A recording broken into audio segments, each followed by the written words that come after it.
Bonjour les titans. Je suis heureux de vous compter parmi les nombreux abonnés de cette chaîne aujourd'hui, car je vais enfin publier ce guide ultime pour créer la richesse et devenir riche.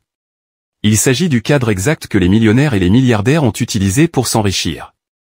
Après avoir étudié des centaines d'entreprises et de modèles d'entreprises, des milliers de personnes ayant réussi à s'enrichir par elles-mêmes, dont beaucoup ont été analysés ici même sur cette chaîne, je les ai ramenés à ce cadre précis. Ce guide que vous recevez en ce moment même aurait facilement pu vous être vendu sous la forme d'un livre à 20 $ ou d'un cours à 399 $, et il aurait valu chaque centime. Pourtant, parce que vous avez été un abonné fidèle de cette chaîne et que vous revenez toujours pour ces vidéos, j'ai décidé de vous l'offrir gratuitement. Mon objectif est de vous apporter tellement de valeur que vous vous sentirez redevable envers moi. Pour être franc, si vous suivez ce cadre, vous deviendrez riche. Que vous soyez employé ou propriétaire d'une petite entreprise, vous devez suivre tous exactement le même chemin que je vais partager avec vous. Tout ce que je vous demande en retour, c'est de vous abonner à cette chaîne si cela n'est pas déjà fait, de me laisser un like, et d'activer la cloche des notifications pour être averti chaque fois que je publierai une nouvelle vidéo. Je vous conseille vivement de prendre des notes au fur et à mesure que je progresse. Avant d'entrer dans le vif du sujet, il y a certaines choses que vous devez savoir. Ne les sautez pas. Elles sont incroyablement importantes et vous échouerez si vous ne les prenez pas en compte. Nous ne sommes pas tous égaux. Nous vivons dans des pays différents, avec des infrastructures différentes, et vous ne commencez pas tous cette course sur la même ligne de départ. Pourtant, ce plan de jeu fonctionne pour tout le monde. Votre environnement et votre situation actuelle peuvent accélérer ou ralentir les choses, mais le résultat est le même, si vous suivez le plan de jeu. Voici quelques éléments à prendre en compte. Certains d'entre eux peuvent vous freiner ou ralentir votre parcours vers l'enrichissement. Pas de dette. Si vous avez des dettes, trouvez un emploi ou une source de revenus sûre. Ne vous endettez plus. Travaillez dur et remboursez les dettes que vous avez, afin de repartir sur des bases saines. Faible dépendance. Cela comporte un élément de risque. Les premières années, vous ne verrez pas grand-chose venir, mais vous devrez continuer à travailler. Si vous avez des enfants ou des membres de votre famille qui comptent sur vous pour subvenir à leurs besoins, vous pouvez toujours devenir riche, mais en étant beaucoup plus prudent. Commencez à construire votre projet à temps partiel, parallèlement à votre emploi actuel, jusqu'à ce que les revenus de votre nouvelle entreprise vous permettent de subvenir à vos besoins et à ceux de votre famille. Revenus ou économie.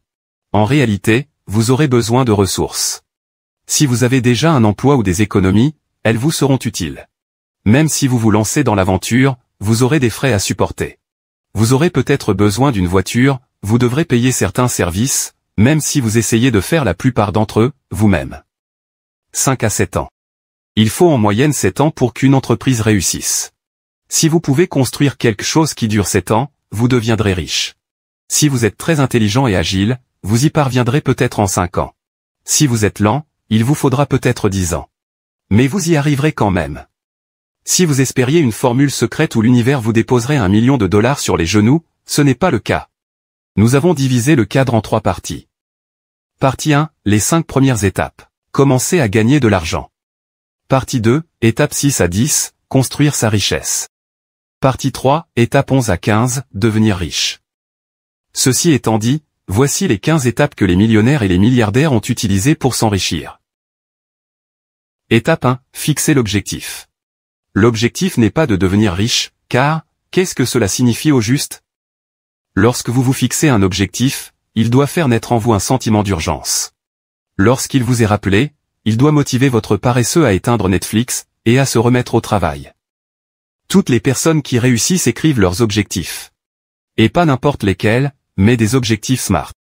SMART signifie spécifique, mesurable, atteignable, réaliste, et temporel.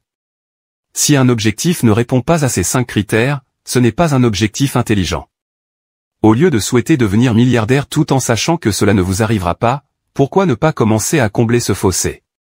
Un objectif intelligent serait de gagner $1 000 par mois grâce à ce nouveau projet, d'ici à la fin du mois de décembre. Si vous débutez, passer de 0 à $1 000 par mois n'est pas anodin. Auparavant, vous ne gagnez pas d'argent avec cette idée, et maintenant, vous vous en rapprochez. Une fois que vous aurez atteint votre objectif, relevez le plafond. 5 000, 10 000, 50 000 $. Nous connaissons tous des gens qui gagnent plus d'1 million de dollars par mois. Et ils ont tous commencé par des objectifs plus petits, les ont écrasés et ont ensuite relevé le plafond. Étape 2, décomposer et calculer. Pour la toute première fois, vous avez un objectif et vous le prenez au sérieux.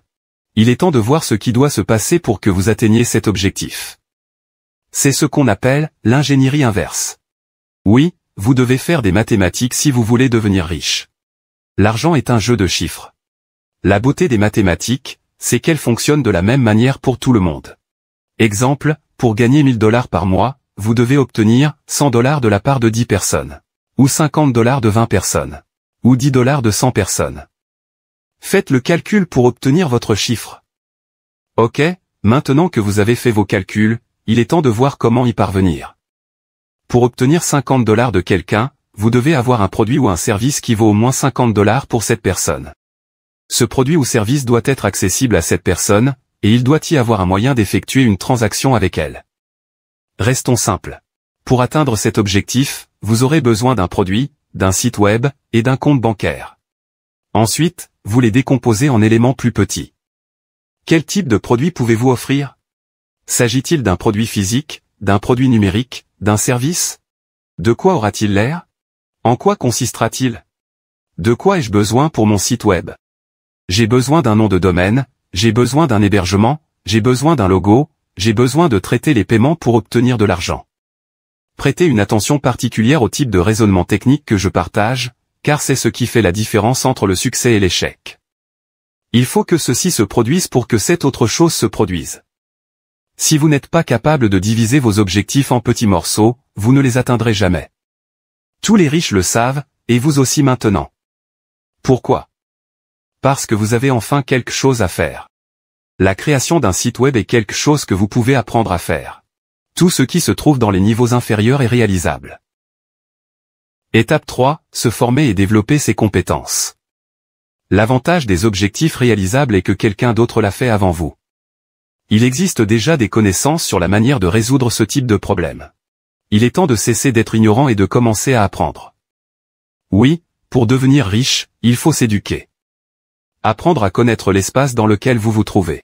Apprendre comment les choses se font, quelles sont les meilleures pratiques, quelles sont les choses à éviter.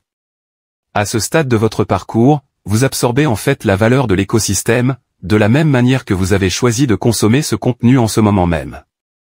La plupart d'entre nous détestaient l'école, parce qu'ils étaient obligés d'apprendre des choses qui ne les intéressaient pas, mais vous verrez que c'est différent. Les personnes qui réussissent aiment vraiment apprendre de nouvelles choses sur le secteur dans lequel elles travaillent. Parce que cela les aide à mieux réussir, à mieux faire les choses et à rendre le voyage plus agréable.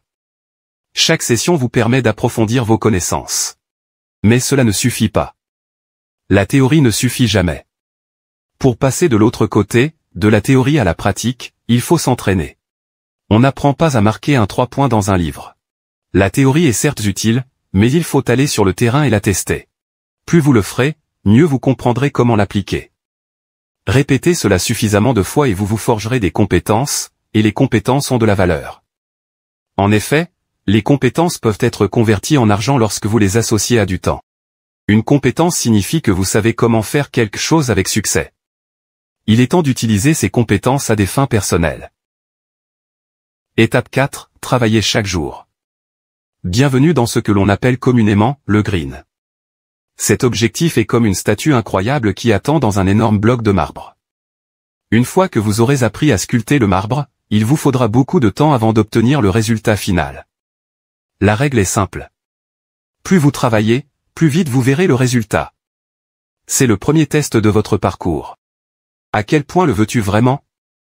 Si c'est ce que vous êtes censé faire, si c'est ce que vous avez choisi pour votre vie, allez-vous abandonner au bout de 3 mois?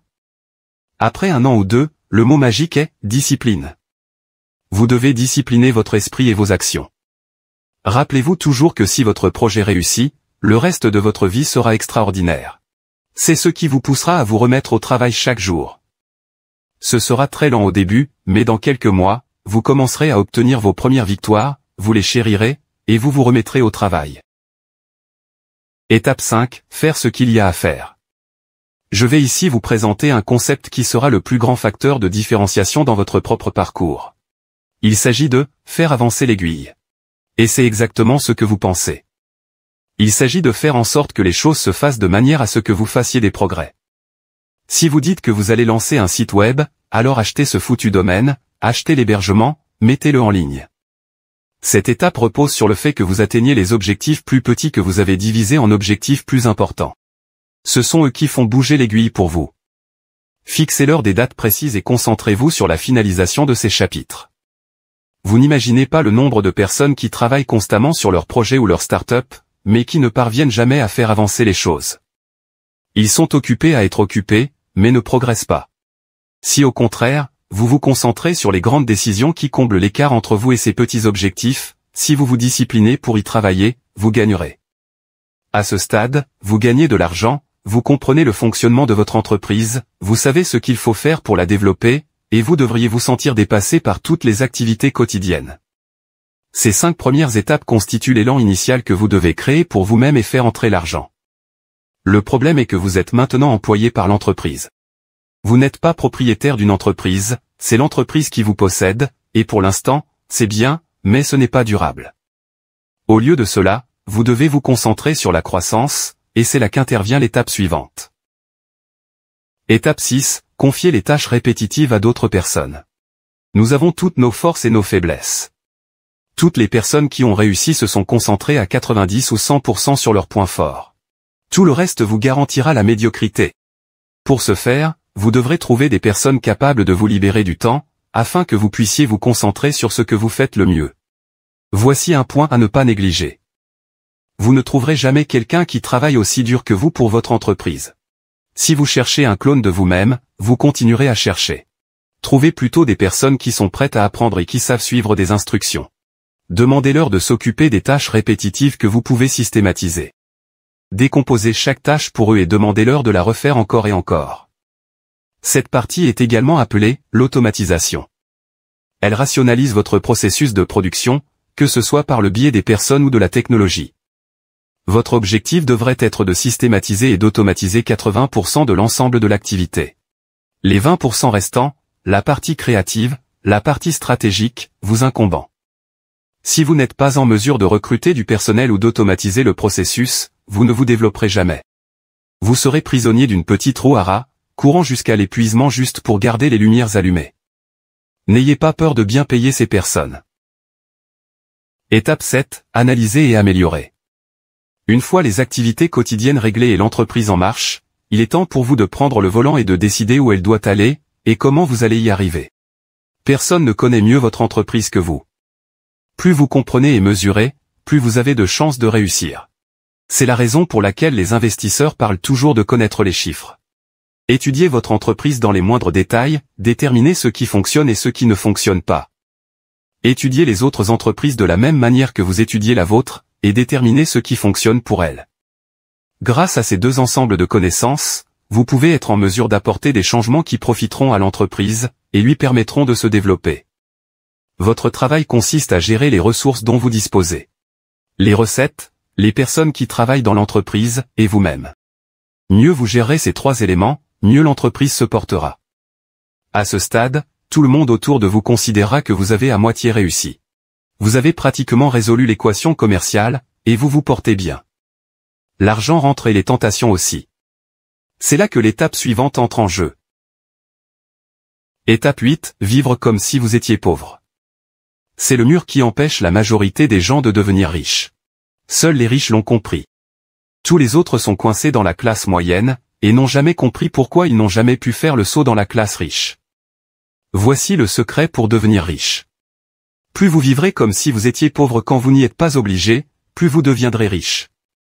Prenez un moment pour vous remémorer cette phrase. Plus vous vivrez comme si vous étiez pauvre quand vous n'y êtes pas obligé, plus vous deviendrez riche. Le contrôle de soi est ce qui différencie les vrais des faux semblants. Une fois que vous voyez l'argent rentrer, vous êtes tenté de le dépenser, de vous faire plaisir en profitant des fruits de votre travail. C'est logique, n'est-ce pas? Vous avez travaillé dur pendant les 5 dernières années et vous pouvez enfin vous offrir une plus belle maison, une meilleure voiture, de meilleurs vêtements, un meilleur style de vie dans l'ensemble. Mais c'est ce que nous appelons le piège du milieu de la route. Vous êtes à mi-chemin de la course, vous avez parcouru un long chemin, mais à moins de courir jusqu'au bout, vous n'obtiendrez pas de médaille. Vous devez franchir la ligne d'arrivée pour obtenir votre récompense. C'est ainsi que la classe moyenne reste coincée dans la classe moyenne, et descend généralement dans le temps. Ils pensent qu'ils sont en sécurité. Ils n'ont plus faim. Ils font des folies. Vous les voyez s'assouplir. Faites très attention à ce piège, car si vous tombez dedans, vous risquez de perdre la majorité des choses que vous avez construites. Le contrôle de soi et la discipline à ce stade vous permettront de devenir réellement riche, au lieu de donner l'impression de l'être. Voici comment procéder. Étape 9, épargner pour investir. Vous prenez tout l'argent excédentaire que vous êtes tenté de dépenser pour des obligations, et vous le mettez de côté. Vous n'y touchez pas. Vous ne modifiez pas votre mode de vie. Faites simplement comme s'il n'existait pas. Travaillez comme vous l'avez fait jusqu'à présent, mais un peu plus longtemps. C'est ici qu'interviennent les principes fondamentaux de la constitution d'un patrimoine. L'argent économisé doit être affecté à l'actif, et non au passif. En gros, au lieu de vous acheter quelque chose que vous voulez, économisez cet argent dans le but de l'investir dans quelque chose qui vous rapportera plus d'argent. Il existe deux types de raisonnement. La plupart des gens pensent qu'il faut travailler dur pour gagner de l'argent afin de pouvoir s'acheter ce que l'on veut. Ce n'est pas ce que font les riches. Je pense différemment, et vous devriez en faire autant. Les riches travaillent dur pour gagner de l'argent, afin de pouvoir s'acheter des machines à gagner de l'argent. Si vous avez suffisamment de machines à faire de l'argent, vous pouvez vous acheter tout ce que vous voulez sans avoir à travailler. Le premier type de raisonnement exige que vous travailliez plus, car vous voulez plus de choses, mais avec le second type de raisonnement, plus vous travaillez, moins vous aurez à travailler à l'avenir. C'est ce que vous devez faire avec l'argent provenant de votre entreprise. Vous devez assurer l'avenir. Étape 10, investir. À ce stade, vous êtes enfin en train de créer de la richesse. Cette richesse est là pour durer. Peu importe ce qui arrivera à votre entreprise dans les années à venir, vous pourrez toujours compter sur cette richesse pour vous faciliter la vie. Je pourrais faire une vidéo de 30 minutes sur les différents types d'investissements que vous pouvez faire à ce stade de votre parcours, mais pour rester simple, il y a principalement deux types d'investissements que vous devriez faire une fois que vous êtes arrivé à ce stade. 1. Les investissements de trésorerie. 2. Les investissements d'appréciation ou les gains en capital. Les investissements de trésorerie génèrent des sommes d'argent mensuelles, tandis que les investissements d'appréciation prennent de la valeur au fil du temps. Voici les 5 types d'investissements les plus populaires. Les revenus locatifs de l'immobilier, les certificats de dépôt, les obligations, les dividendes, les prêts de pair à pair. Les investissements d'appréciation consistent à acheter un bien et à le revendre plus tard à un prix plus élevé. Voici les 5 investissements d'appréciation les plus populaires. Les actions, l'immobilier, l'or et l'argent, l'art et les objets de collection, les crypto-monnaies. Dans certaines situations, il est possible de faire les deux. L'immobilier en est un bon exemple. Bien qu'il génère des revenus locatifs mensuels, le prix de la propriété augmentera également avec le temps, de sorte que si vous décidez de vendre, vous ferez un profit. À moins que vous ne soyez suffisamment éduqué pour faire des investissements spéculatifs semi-calculés, je vous recommande d'opter pour l'immobilier. Pour être honnête, j'ai lu des ouvrages comme ceux de Robert Kiyosaki et Grant Cardone, qui sont phénoménaux pour les connaissances générales. Une fois que vous avez commencé à investir, il vous suffit de maintenir l'activité principale suffisamment longtemps pour que votre patrimoine atteigne le résultat souhaité. Étape 11, réinvestir dans l'entreprise principale. À ce stade, vous êtes déjà en train de vous enrichir. L'entreprise principale fonctionne bien, vous avez quelques investissements secondaires qui vous enrichissent, et vous vous sentez bien. La tentation sera ici de voir tous les objets brillants qui vous entourent. Toutes ces opportunités ne demandent qu'à être saisies. C'est le deuxième piège que vous rencontrerez dans votre parcours pour devenir riche. Il s'appelle négliger la vache à lait. Toute la richesse que vous avez réussi à obtenir jusqu'à présent est due à votre activité principale. Si vous en êtes arrivé là, c'est parce que pendant les 2 premières parties de votre parcours, vous avez été obsédé par cette activité. C'est généralement à ce moment-là que la plupart des entreprises connaissent une baisse de régime. Pourquoi? Parce que vous êtes distrait. Vous ne vous y consacrez plus de la même manière qu'auparavant et le marché change, le client change, vos concurrents vous ont rattrapé et vous nagez dans des eaux dangereuses. Grâce à vos investissements, vous ne serez plus pauvre, mais si vous n'élevez pas votre activité principale, vous ne serez jamais riche. C'est là que commence la consolidation de l'entreprise. Une bonne règle empirique dans cette situation serait la suivante. Consacrez la moitié de l'argent que l'entreprise vous rapporte à des investissements, et utilisez l'autre moitié pour consolider et améliorer l'entreprise elle-même. Il y a 2 façons de développer une entreprise. Verticalement. Vous vous améliorez dans ce que vous faites déjà. Vous augmentez la production, vous améliorez la qualité du produit et vous êtes en mesure de facturer davantage par vente. Horizontalement. Vous introduisez un nouveau produit, vous créez des produits complémentaires, et vous répondez ainsi à des besoins adjacents. À ce stade, vous exercez votre activité depuis 6 ou 7 ans. Les temps ont changé depuis vos débuts, de nouveaux outils sont disponibles, et vous devez commencer à apprendre à les exploiter pour maintenir votre entreprise à flot.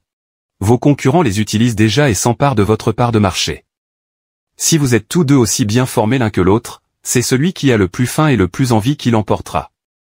Ce réinvestissement dans votre entreprise et dans vous-même est le début du 3e et dernier chapitre de votre parcours vers la richesse.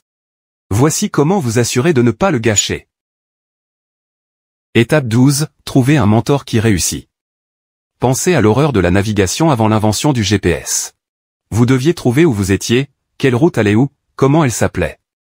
C'était horrible. Puis le GPS a fait son apparition, et la navigation s'est soudain simplifiée. Que serait la vie sans Google Maps ou Waze? La route de la richesse ne s'accompagne pas d'un GPS complet, mais la meilleure chose à faire est d'être guidé par quelqu'un qui a déjà parcouru cette route. C'est pourquoi les mentors sont une ressource incroyable à avoir dans son arsenal. Si vous êtes arrivé à cette étape, il est clair pour tout le monde que vous êtes engagé dans ce projet, que vous avez les compétences et que vous êtes prêt à travailler pour le faire aboutir. Statistiquement parlant, il y a au moins une personne qui a fait quelque chose de similaire à ce que vous êtes en train de faire, et qui en est sortie victorieuse. Il y a peut-être une poignée de personnes comme celle-ci dans votre pays, et il est certain qu'il y en a des centaines à l'échelle internationale. Entrez en contact avec ces personnes, soyez honnête sur vos intentions, et elles vous aideront volontiers. Les personnes qui réussissent adorent aider les autres à réussir, à condition qu'elles s'en montrent dignes. Prouvez que vous ne lui faites pas perdre son temps, et établissez une relation. En vérifiant régulièrement avec votre mentor ce que vous faites et comment votre entreprise évolue, vous ne sauverez pas seulement votre entreprise de l'échec, mais vous accélérerez son succès. Une fois votre mentor en place, il est temps de consolider votre réseau. Étape 13, construisez votre réseau. Grâce à la position privilégiée dans laquelle vous vous trouvez, vous aurez accès à différents cercles. Votre tâche consiste maintenant à vous connecter. Les personnes riches et prospères ont tendance à se serrer les coudes. Pourquoi? Parce qu'il est beaucoup plus difficile de communiquer avec un cousin oublié depuis longtemps qu'avec quelqu'un qui a fait plus ou moins le même parcours que vous pour arriver là où vous êtes aujourd'hui. Croyez-moi. Au sommet, on ne se sent pas seul. Il n'y a que des gens comme vous qui ont réussi et qui cherchent à se faire des amis. Tout le monde a partagé des luttes similaires, et tout le monde partage des conseils sur la façon de ne pas tout gâcher. C'est à ce moment-là que vous avez la possibilité de vous constituer un filet de sécurité pour éviter de retomber dans la pauvreté. Vous l'avez déjà entendu sur cette chaîne, mais je le répète. Votre réseau est votre valeur nette. Ces personnes prospères avec lesquelles vous êtes en contact, en qui vous avez confiance et qui vous font confiance, sont prêtes à s'entraider en cas de problème. Il s'agit plutôt d'un pacte, nous nous entraidons pour ne jamais être ruinés. Ils donnent accès à des financements, à des ressources, à des contacts, et à bien d'autres choses encore. Ne sous-estimez jamais le pouvoir de la construction d'un réseau puissant autour de vous. Non seulement ils vous aideront à protéger ce que vous avez, mais vous vous enrichirez mutuellement. Étape 14, tirez parti de vos contacts pour diversifier votre portefeuille. À ce stade avancé, vous avez une entreprise qui marche très bien, plusieurs investissements qui marchent bien, et vous avez trouvé un nouveau groupe d'amis. Vous recherchez tous la même chose, de nouvelles opportunités. En raison de la taille du groupe, vous ouvrez ensemble des portes à des opportunités qui sont hors de portée de chaque individu, mais pas du groupe dans son ensemble. C'est à ce moment-là que vous mettez vos ressources en commun et que vous commencez à faire des méga opérations. Si seul, vous achetiez des propriétés individuelles, avec le groupe, vous achèterez des immeubles entiers. Vous développerez des projets à plus grande échelle. Grâce à votre réseau, vous avez accès aux opportunités qu'ils identifient tous, ce qui vous permet de diversifier votre portefeuille. Il ne vous reste plus qu'à en profiter. Étape 15, vendre l'entreprise et recommencer, mais en plus grand. Toute entreprise devrait avoir un plan de sortie. Vous démarrez, vous construisez, vous vous développez, et vous vous retirez. C'est à peu près le chemin qu'ont suivi toutes les personnes qui ont gagné beaucoup d'argent. Il y a toujours un plus gros poisson sur le marché, et comme vous avez obtenu de bons résultats, vous avez probablement attiré son attention. Entre la 7e et la 11e année, vous serez confronté à une période de transition dans votre vie. Vous avez fait ce métier pendant 10 ans, et vous avez peut-être envie de faire autre chose. C'est aussi le moment idéal pour quitter l'entreprise, car le marché se porte bien, l'entreprise est solide grâce aux investissements que vous avez réalisés à l'étape 11, et votre vie a changé. C'est le moment où vous lâchez officiellement prise, et où vous encaissez. Cela vous fera bizarre parce que vous avez investi tellement de temps, d'émotions et d'énergie dans la construction de votre entreprise, mais à un moment donné, vous devez la laisser partir en échange d'une somme d'argent ridicule, ou sinon, continuer à traire la vache et à faire des affaires comme d'habitude. Cette sortie vous permet de rééquilibrer complètement votre vie, et de poursuivre de nouveaux objectifs. Au cours des 10 dernières années, vous avez évolué en tant qu'être humain parallèlement à votre entreprise, et vos priorités ont changé. Ce dont vous aviez besoin il y a 10 ans n'est plus ce dont vous aurez besoin dans 10 ans. Vous devez donc changer. Les besoins de votre famille seront toujours pris en compte. Tout ce qui vous tient à cœur est protégé. Vous pouvez désormais faire ce que vous voulez. Voici ce qui est intéressant. Tout le monde pense que s'il vend son entreprise pour 10, 50, 100 millions de dollars ou plus, il ne travaillera plus jamais de sa vie. L'image du retraité buvant des mojitos sur la plage est une illusion. Au bout de 6 à 12 mois, vous deviendrez fou. Si vous avez franchi cette étape, vous êtes un véritable entrepreneur. Vous avez un départ complètement différent. Vous avez des ressources, des relations, un ensemble de compétences de premier ordre, et le désir de changer le monde. C'est la dernière étape de votre parcours pour devenir riche. La plupart des gens ne franchissent jamais la première étape, et ne profitent pas des fruits de cet engagement d'une décennie. Si vous deviez parcourir la liste des étapes, où en êtes-vous à l'heure actuelle dans votre parcours? J'aimerais vraiment savoir ce qui vous pose problème, afin de pouvoir vous guider à l'avenir. N'hésitez pas à me faire part de l'étape à laquelle vous vous trouvez actuellement dans les commentaires. Croyez-le ou non, je lis tous les commentaires sur les vidéos, car ces scripts sont élaborés par moi-même. Je répondrai personnellement à vos commentaires.